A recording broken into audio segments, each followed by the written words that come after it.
आमिर ने एक बेहतरीन कलाम पेश किया, उम्मीद से कहीं बढ़कर उन्होंने खूबसूरत हमद से हमें नवाजा। मैं उनका बहुत शुक्रिया अदा करता हूँ, बहुत बहुत शुक्रगुजार हूँ उनका। आइए हजरात, आप लोगों ने भी मोहब्बतों के साथ उन्हें सुना, आप लोगों का भी शुक्रिया।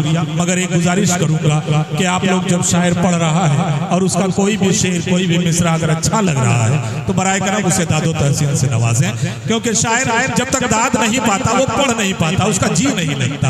आप लोग थोड़ा सा आवाज बुलंद कर दें, सुभान अल्लाह कहें। आप लोग अच्छी तरह से जानते हैं, मैं तो बारहा जिक्र करता हूँ कि एक बार सुभान अल्लाह कहने का हमें 70 नेकियां मिलती हैं एक बार सुभान अल्लाह कहने पर।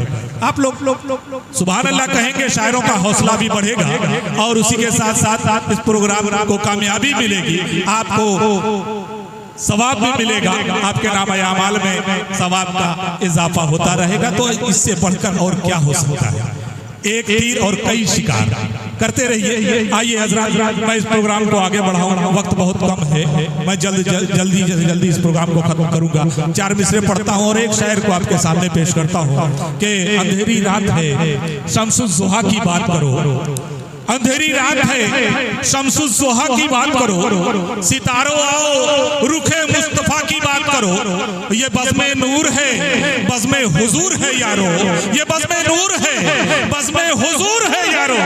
अदब से बैठो रसूले खुदा की बात करो, अदब से बैठो रसूले खुदा की बात। मैं बारहा कह रहा हूँ कि अदब व एहतराम मलहूज़ रखना बेहद जरूरी है इस महफिल के लिए, क्योंकि जहाँ नात पढ़ी जा रही हो, जहाँ अल्लाह का जिक्र हो रहा हो, अल्लाह के रसूल का जिक्र हो रहा हो, उस महफिल में फरिश्ते आसमान से आकर अपने परों को बिछाए हुए रहते हैं।